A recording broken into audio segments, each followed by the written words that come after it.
Nói nữa chi đau lòng, giờ ta hãy chia tay là xong. Đừng khóc anh đau lòng, và ánh mắt xin đừng cảm thông.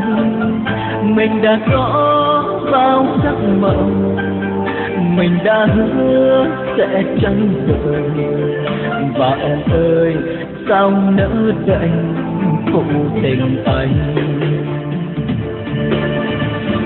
Người hứa cho em sẽ rằng và cho hạnh phúc xin được không em. Anh cho em tình yêu chân thành, một đời chẳng khôn khó sóng gió chẳng dối gian. Và em chỉ biết gắm hoa áo mộng, người ta chỉ hứa đến bao giờ cho em. Nhưng cho dù em đã có tiền, vẫn còn đâu sẽ đưa em về đâu. Có mấy ai chung tình mà anh vẫn chỉ yêu mình em.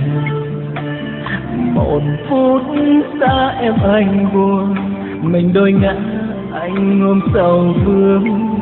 Lòng anh vẫn không thể quên ngày anh có em trong đời. Đừng xa anh suốt đời yêu mình em.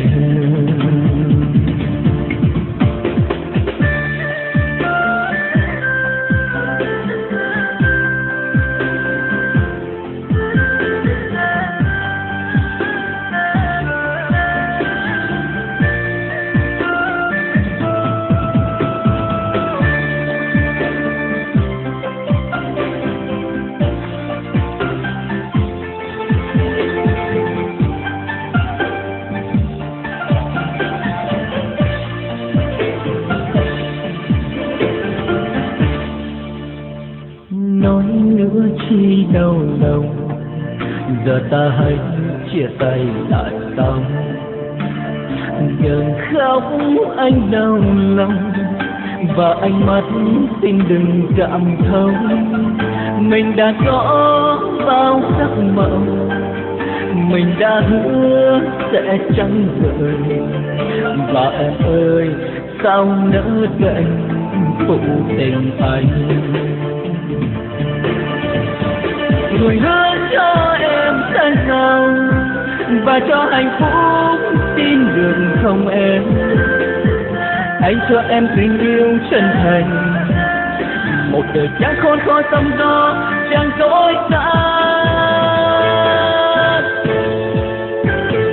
Và em chỉ biết gắm hoa áo mộng, người ta chỉ hứa đến bao giờ cho em. Nhưng cho dù em đã có tiền, vẫn còn đó sẽ đưa em về đâu.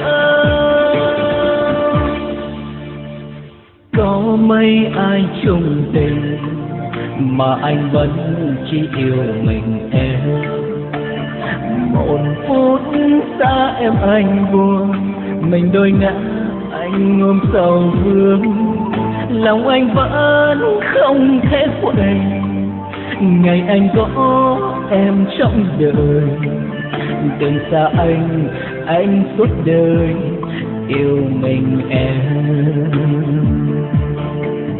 Lòng anh vẫn không thể quên ngày anh có em trong đời. Đừng xa anh suốt đời